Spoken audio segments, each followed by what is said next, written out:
Welcome दोस्तों, आज के इस वीडियो में आपका स्वागत है। आज के इस वीडियो में हम शुरू करने वाले हैं नेक्स्ट चैप्टर कॉम्प्लेक्स नंबर जो है इलेक्ट्रॉनिक्स इंजीनियरिंग ग्रुप्स के लिए। ठीक है, तो देखिए दोस्तों, इस वीडियो में हम कॉम्प्लेक्स नंबर की जो कुछ बेसिक्स कंसेप्ट है वो सारी की सारी बेसिक कंसेप्ट मैं आपको डिटेल में समझा दूंगा। अगर आप ये वीडियो पूरा देखते हैं तो कॉम्प्लेक्स नंबर से जुड़े जो भी क्वेश्चंस होंगे उसका जो सारा बेसिक्स है वो इस वीडियो में हम कवर करने वाले। ठीक है, काफ़ी ज़्यादा सिंपल है लेकिन समझने के लिए आपको इस वीडियो को पूरा देखना पड़ेगा, तभी आपको समझ में आएगा। ठीक है, और अगर आपने ये देख लिया तो आपको हर एक क्वेश्चन आसानी से आप सॉल्व कर पाएंगे ही, इसकी मैं गारंटी देता हूँ। तो दोस्तों, अगर आप इस चैनल पर नए होंगे तो चैनल को ज़रूर से सब्सक्राइब कर लीजिए और बेल आइकन को भी प्रेस कर लीजिए। अगर आपको वीडियो अच्छा लगा तो बाद में आप इसे लाइक भी कर सकते हैं। तो चलिए स्टार्ट करते हैं। तो पहले देखते हैं कॉम्प्लेक्स नंबर क्या होता है। ठीक है, तो कॉम्प्लेक्स नंबर होता है कि जो रियल नंबर और इमेजिनरी नंबर दोनों का जो कॉम्बिनेशन होता है वही हमारा होता है कॉम्प्लेक्स नंबर। ठीक है, तो इमेजिनरी नंबर क्या होते हैं, रियल नंबर क्या होते हैं, वो हम पहले देखते हैं। ठीक है, तो देखिए दोस्तों, यहाँ पर डेफिनेशन ऑफ कॉम्प्लेक्स नंबर हम देखेंगे।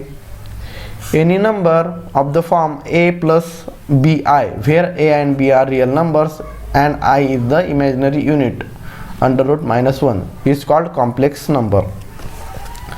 ठीक है, तो देखिए यहाँ पर कॉम्प्लेक्स नंबर की हमें डेफिनेशन दी हुई थी, अभी हम इसको देखते हैं। ठीक है, हाँ, तो देखिए कॉम्प्लेक्स नंबर क्या होता है, कौन सा फॉर्म में होता है, a plus bi। ठीक है, तो a plus bi मतलब क्या, इसको मैं थोड़ा बोल्ड कर लेता हूँ। ठीक है, a plus bi मतलब क्या। ठीक है,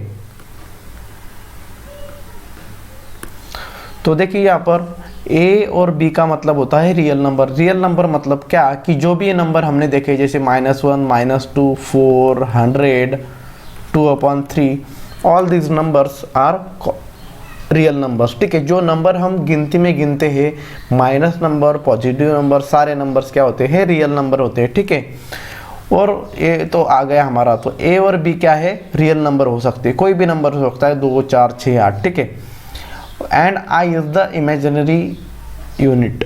आई क्या होता है, इसमें जो बी के बाद में आई है वो होता है आई मतलब इमेजिनरी, इसे आप आयोटा भी कह सकते हैं। ठीक है, इसको आयोटा ही बोलते हैं लेकिन हम आई बोलेंगे। ठीक है, तो आई मतलब इमेजिनरी नंबर होता है और इसकी वैल्यू क्या होती है, √-1।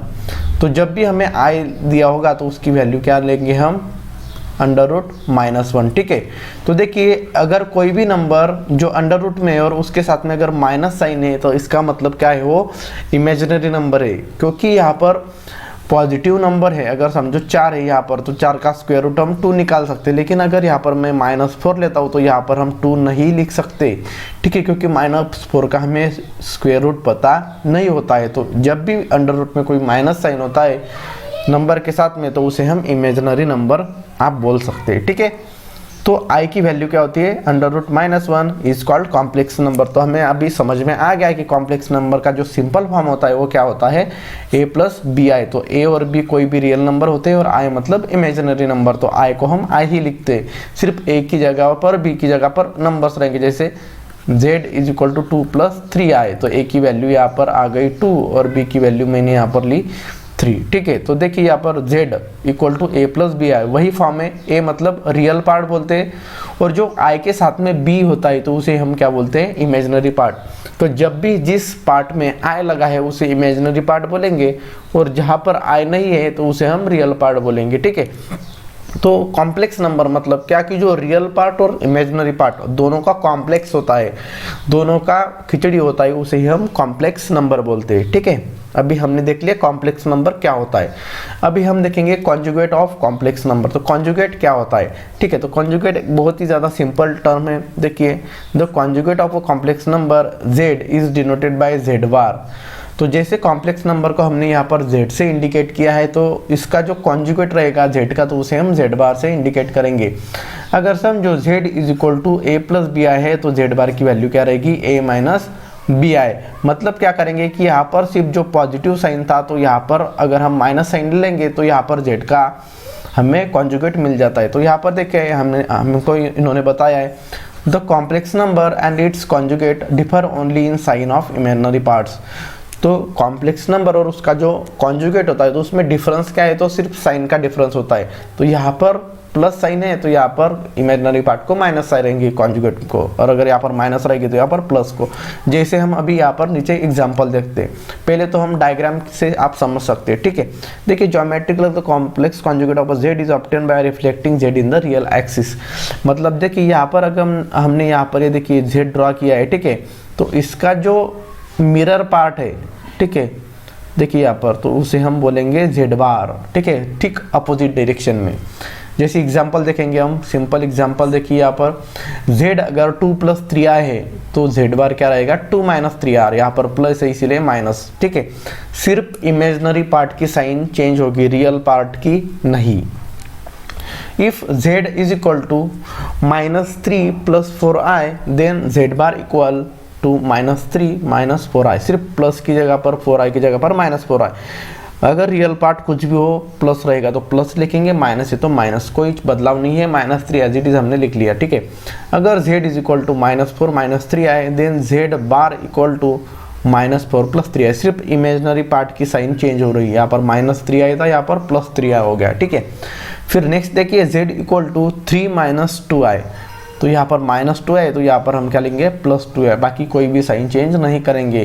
तो देखिए यहाँ पर note that z is real if and only if z bar equal to z, तो इस चीज को हम बाद में देखेंगे, ठीक है।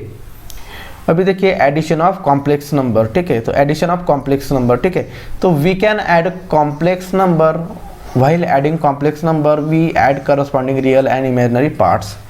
तो देखिए यहाँ पर दो कॉम्प्लेक्स नंबर हमें दिया हो तो उसकी एडिशन किस तरह से की जाती है। तो देखिए यहाँ पर लेट दो कॉम्प्लेक्स नंबर लेंगे, पहला z1 है 2 + 3i और दूसरा कॉम्प्लेक्स नंबर है z2 इक्वल टू 4 - 3i। अगर इनकी एडिशन करनी मतलब z1 प्लस हमें z2 करना है तो हम क्या करेंगे, यहाँ पर देखिए 2 + 3i और प्लस दोनों को ब्रैकेट में लिखेंगे और प्लस 4 - 2i।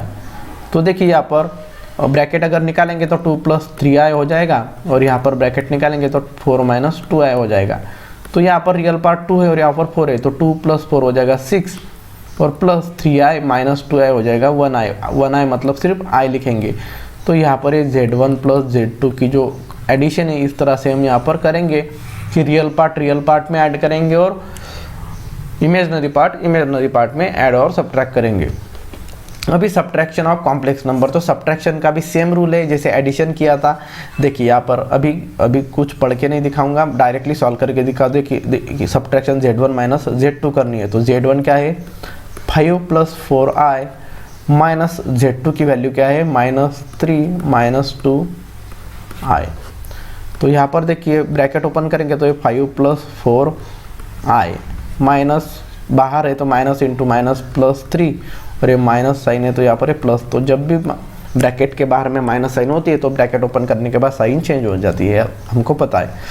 5 + 3 हो जाएगा 8 + 4i + 2i हो जाएगा यहाँ पर 6i। तो इस तरह से z1 - z2 की वैल्यू हमें यहाँ पर मिल जाएगी 8 + 6i, ठीक है। तो इस तरह से हमें सब्ट्रैक्शन करनी है। अभी आगे देखिए मल्टीप्लिकेशन किस तरह से करती है। तो मल्टीप्लिकेशन देखिए, मल्टीप्लिकेशन बहुत ही ज़्यादा सिंपल है। z1 × z2, पहला कॉम्प्लेक्स नंबर है a1 + b1i into a2 + b2i। तो यहाँ पर मल्टीप्लिकेशन किसके साथ में भी कर सकते हैं। तो पहले हम a1 को क्या करेंगे, पूरे ब्रैकेट को a1 से पूरे ब्रैकेट को मल्टीप्लाई करेंगे। तो मैं यहाँ पर a1 in bracket a2 + b2i लिखेंगे, फिर प्लस b1i + b1i इंटू ये पूरा ब्रैकेट कर देंगे। जैसे हम सिंपल करते हैं वैसे ही हमेशा की तरह मल्टीप्लिकेशन है। तो a से a1 को मल्टीप्लाई करेंगे तो a1 into a2 plus a1 से b2 को मल्टीप्लाई करेंगे तो a1 b2i प्लस b1i से a2 को मल्टीप्लाई करेंगे तो ये a2 b1i और b1i से इसको मल्टीप्लाई करेंगे प्लस, तो यहाँ पर ये देखिए b1 इंटू b2 और यहाँ पर i इंटू i हो जाएगा i², ठीक है। तो अभी देखिए यहाँ पर a1 a1 a2 plus a1 b2i plus a2 b1i plus b1 into b2 और हमें पता है कि i की वैल्यू क्या होती है √-1, तो स्क्वायर है इसीलिए ये स्क्वायर के बाहर में निकल जाएगा, तो ये हो जाएगा -1। तो यहाँ पर हम -1 लिखेंगे। तो यहाँ पर देखिए a1 a2 plus a1 b2 i plus a2 b1 i और a plus into minus minus b1 b2। तो अभी रियल पार्ट के साथ रियल पार्ट, इमेजिनरी के साथ इमेजिनरी, ये रियल है तो ये a1 a2 minus b1 b2, और यहाँ पर भी i है, यहाँ पर भी i है, तो अगर हम i को कॉमन निकालेंगे तो यहाँ पर ये बचेगा a1 b2 plus a2 b1 और इंटू i। तो ये हो गया हमारा रियल पार्ट और ये हो गया हमारा इमेजिनरी पार्ट जो i के साथ में मल्टीप्लाई में, ठीक है। तो इस तरह से हमें यहाँ पर मल्टीप्लिकेशन हम कर सकते हैं। जैसे एग्जांपल सॉल्व करेंगे तो वैसे तो आपको समझ में आ ही जाएगा, ठीक है। अभी डिवीजन ऑफ कॉम्प्लेक्स नंबर एक काफ़ी ज़्यादा इंपॉर्टेंट चीज़ है। हर एक डिवीजन के एग्जांपल में आपको इसी तरह से डिवीजन करनी है, ठीक है। तो ध्यान से देखिए डिवीजन ऑफ कॉम्प्लेक्स नंबर किस तरह से की जाती है। तो देखिए यहाँ पर let z1 equal to a1 plus b1 i पहला कॉम्प्लेक्स नंबर है, और and z2 equal to a2 plus b2 i ये दूसरा कॉम्प्लेक्स नंबर है, ठीक है। अभी देखिए देन z1 अपॉन z2 मतलब z1 को z2 से हम डिवाइड कर रहे हैं, मतलब डिवीजन कर रहे हैं, तो z1 की वैल्यू ऊपर में और z2 की वैल्यू नीचे लिख दी, ठीक है। तो जब भी इस तरह से अगर डिनोमिनेटर में भी कॉम्प्लेक्स नंबर आपको दिखाई देगा तो आपको सिंपली क्या करना है, जो डिनोमिनेटर का कॉम्प्लेक्स कॉन्जुगेट लेना है। तो कॉम्प्लेक्स कॉन्जुगेट क्या होता है हमने देखा था, जैसे देखिए मैंने यहाँ पर a1 प्लस b1 i ये ऊपर में लिख दिया और यहाँ पर नीचे डिनोमिनेटर लिख दिया, तो हम डिनोमिनेटर का कॉम्प्लेक्स कॉन्जुगेट लेंगे। तो यहाँ पर देखिए this is further simplified by multiplying and dividing RHS by conjugate of conjugate of denominator. तो इस कंडीशन में हम क्या करेंगे, डिनोमिनेटर का कॉन्जुगेट लेंगे। तो कॉन्जुगेट क्या होता है, साइन चेंज होती है इमेजिनरी पार्ट के। तो ये a2 b2 i लिख लिया और यहाँ पर प्लस साइन था तो यहाँ पर भी माइनस, मल्टीप्लाई भी कर दिया और सेम टर्म से डिवाइड भी कर दिया, ठीक है। तो इस तरह से फिर आपको अगर फिर इसको सिंप्लीफाई करेंगे तो आपको सिंपल कॉम्प्लेक्स नंबर यहाँ पर मिल जाएगा। डिवीजन के एग्जांपल में आपको समझ में आ जाएगा, ठीक है। अभी के लिए आप इतना समझ लीजिए। अभी नेक्स्ट है फिर modulus of complex number. Mod क्या होता है हमने देखा था डिटर्मिनेंट चैप्टर में, ठीक है। फिर से एक बार देखेंगे modulus of complex number. Modulus मतलब क्या, जैसे हम मॉड लेते हैं वही मॉड्यूलस होता है, ठीक है। Let z equal to a plus b i, एक कॉम्प्लेक्स नंबर हमने कंसिडर किया। समझो a की भी वैल्यू 0 से बड़ी है और b की भी वैल्यू 0 से बड़ी है, तो क्या करेंगे हम मॉड ऑफ z। तो z का हमें ये कॉम्प्लेक्स नंबर का मॉड्यूलस निकालने, तो हम z का क्या करेंगे, modulus of z equal to modulus of a plus b i. Right side भी और लेफ्ट साइड भी हमने दोनों साइड यहाँ पर अंदर में डाल दी मॉड्यूलस के। तो यहाँ पर अगर z की अगर हमें निकालनी है तो हम क्या करेंगे, √a² प्लस b², इस तरह से फार्मूला है, ठीक है। तो यहाँ पर a की वैल्यू जो रहेगी वो और b की वैल्यू पुट करेंगे तो जो भी हमें मिलेगा वो r से, मतलब मॉड ऑफ z मतलब मॉड्यूलस ऑफ कॉम्प्लेक्स नंबर हम r से भी इंडिकेट कर सकते हैं। आप मॉड ऑफ z लिखो या फिर r लिखो, दोनों चीज़ें सेम ही है, ठीक है। और यहाँ पर देखिए सॉल्व करके दिखाया है, if z equal to three plus 4i। तो यहाँ पर a की वैल्यू क्या है 3 है और यहाँ पर b की वैल्यू 4 है। तो mod of z is equal to a mod में डाल दिया, ठीक है। फिर बाद में √a² प्लस b², तो a मतलब है हमारा 3 और b मतलब है 4, तो दोनों का स्क्वायर 9 और 16 प्लस 25 और 24 का स्क्वायर रूट 5। तो इस तरह से आप इसको मॉड ऑफ z से भी दिखा सकते हैं या फिर आप r से भी दिखा सकते हैं, ठीक है। तो हम सिंपली दोनों से ही दिखाते जाएंगे, ठीक है। अभी आ जाते हैं काफ़ी इंपॉर्टेंट चीज़ जो है argument of amplitude of a complex number. Argument और एम्पलीट्यूड, ठीक है। तो आर्गुमेंट और एम्पलीट्यूड क्या होता है वो हम लिखेंगे, ठीक है। तो देखिए p of a b such that a is greater than 0 से ज़्यादा है a की वैल्यू और b की value b is greater than 0 और a इज ग्रेटर देन 0, ठीक है। तो अभी देखिए यहाँ पर हमने x और y एक्सिस यहाँ पर निकाल लिया है। आप सबको पता है कि यहाँ पर जो अभी देखिए P of a b lies in the first quadrant. हम 4 केसेस देखेंगे। पहला केस देख रहे हैं कि फर्स्ट क्वाड्रेंट में जब आर्गुमेंट और एम्पलीट्यूड जो होता है, ठीक है, तो उसको हम थीटा से दिखाते हैं। देखिए यहाँ पर जो थीटा है वो थीटा से दिखाते हैं, ठीक है। तो अभी हम किस तरह से इसको निकालेंगे आर्गुमेंट यहाँ पर देखेंगे, ठीक है। जब भी हमारा जो P पॉइंट है वो A और B जो है वो फर्स्ट क्वाड्रेंट पे अगर रहेगा तो हम किस तरह से निकालेंगे आर्गुमेंट, तो अल्फ़ा की वैल्यू हम पहले निकालेंगे। अल्फ़ा मतलब जो यहाँ पर जो आपको वेक्टर दिख रहा है पी ए बी, तो इसने पॉजिटिव एक्स एक्सिस के साथ में जो भी एंगल बनाया है उसे हम अल्फ़ा से इंडिकेट करते हैं, ठीक है। तो alpha equal to tan inverse of b upon a हमारे पास फार्मूला है, ठीक है। तो इस तरह से निकालेंगे अल्फ़ा की वैल्यू। लेकिन पहले जो पहला क्वाड्रेंट होता है उसमें जो अल्फ़ा की वैल्यू तो वही हमारा थीटा की वैल्यू होती है। थीटा मतलब आर्गुमेंट ऑफ एम्पलीट्यूड होता है, ठीक है। तो आर्गुमेंट ऑफ जेड मतलब A R J of Z मतलब आर्गुमेंट ऑफ जेड, तो उसको हम थीटा से दिखाते हैं। तो यहाँ पर थीटा और पहले क्वाड्रेंट में थीटा और अल्फ़ा की वैल्यू सेम होती है, तो जो अल्फ़ा की वैल्यू हमने यहाँ से निकाली वही वैल्यू हम यहाँ पर tan इनवर्स बी अपॉन ए डाल के निकाल सकते हैं, ठीक है। तो पहले क्वाड्रेंट में क्या कंडीशन है, और यहाँ पर देखिए a is greater than 0, b is greater than 0, क्योंकि यहाँ पर x कोऑर्डिनेट भी पॉजिटिव होता है, y कोऑर्डिनेट भी पॉजिटिव होता है, तो दोनों कोऑर्डिनेट फर्स्ट क्वाड्रेंट में होते हैं, इसलिए हमने यहाँ पर एक कंडीशन दी है, ठीक है, फर्स्ट क्वाड्रेंट की। अभी देखिए केस 2, अभी देखिए a is less than 0, b is greater than 0, मतलब जो x एक्सिस है यहाँ पर ये नेगेटिव होता है 0 से, और यहाँ पर ये पॉजिटिव y एक्सिस होता है, ये पॉजिटिव x एक्सिस होता है, और ये नेगेटिव यहाँ पर ये नेगेटिव y एक्सिस होता है, ठीक है। तो देखिए लेफ्ट में यहाँ पर नेगेटिव x एक्सिस और पॉजिटिव y एक्सिस हमें सेकंड क्वाड्रेंट में मिलता है, ठीक है। तो इसलिए हम कहेंगे कि P of a b lies in the second quadrant. तो ये जो पॉइंट है ए और बी इस तरह की कंडीशन रहेगी तो ये सेकंड क्वाड्रेंट में है। सेकंड क्वाड्रेंट में क्या कंडीशन है, देखिए यहाँ पर अल्फ़ा की वैल्यू निकालेंगे। तो अल्फ़ा मतलब जो एक्स एक्सिस के साथ में जो भी एंगल होता है वो एंगल हम निकालते हैं अल्फ़ा। अल्फ़ा मतलब क्या कि जो भी नियर बाय एक्स एक्सिस है, पॉजिटिव या नियर नेगेटिव एक्स एक्सिस हो, ठीक है। मैंने गलती से आपको ऊपर में बता दिया कि पॉजिटिव एक्स एक्सिस के साथ में जो एंगल होता है उसे अल्फ़ा बोलते हैं, नहीं। तो यहाँ पर समझ लो कि कोई भी एक्स एक्सिस हो पॉजिटिव या नेगेटिव, तो जिसके साथ में जो भी नियर बाय रहेगा वही हमारा अल्फ़ा रहेगा। तो पास में इसके एक्सिस है तो इसलिए माइनस है, इसीलिए ये नेगेटिव एक्स एक्सिस के साथ में जो एंगल है उसको हम अल्फ़ा से इंडिकेट करते हैं। तो थीटा मतलब क्या कि थीटा मतलब पॉजिटिव एक्स एक्सिस के साथ में उसने कितना एंगल बनाया है उसे हम थीटा बोलते हैं, ठीक है। तो देखिए हम पहले तो अल्फ़ा की वैल्यू निकालेंगे। अल्फ़ा का फार्मूला है हमारे पास tan inverse of b upon a, तो यहाँ पर वैल्यूज पुट करेंगे तो आर्गुमेंट ऑफ जेड क्या आ जाएगी।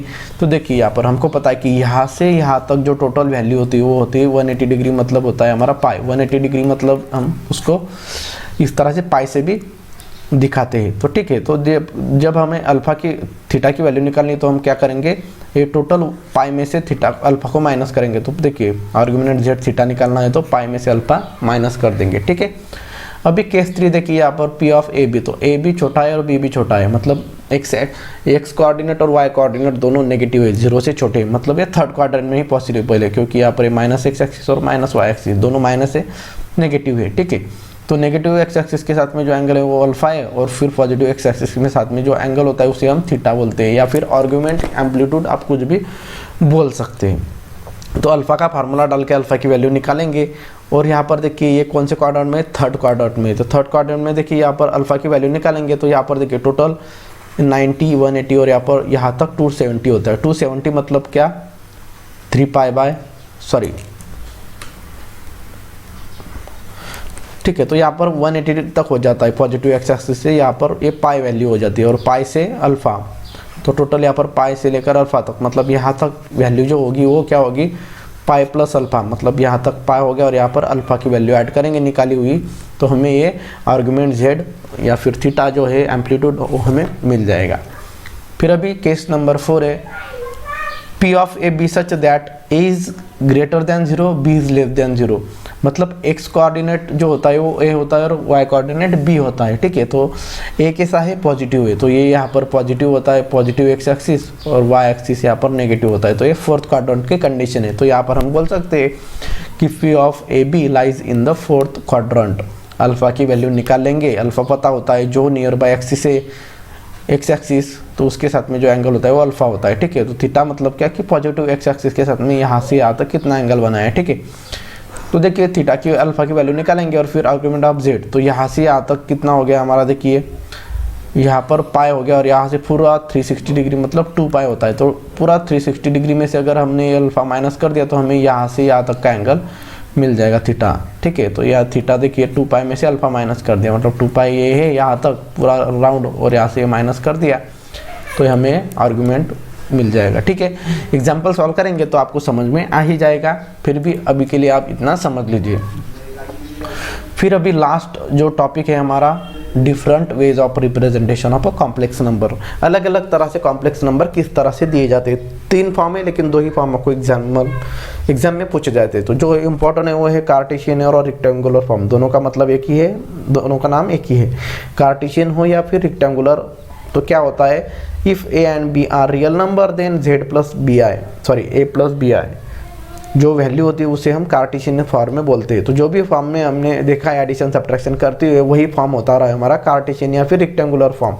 और पोलर फॉर्म क्या होता है, देखिए, if the polar coordinates of the point p are r और थीटा देन, तो यहाँ पर एक और बी की जगह पर हम क्या करेंगे, आर और थीटा पुट करेंगे। लेकिन किस तरह से, तो एक्स की वैल्यू जो रहेगी आर कॉस थीटा पुट करेंगे और वाई की जगह पर आर साइन थीटा। तो देखिए यहाँ पर z इज इक्वल टू ए की जगह पर क्या पुट करेंगे हम, देखिए a मतलब होता है हमारा x, ठीक है, यहाँ पर उन्होंने a की जगह पर x बोला और b की जगह पर y।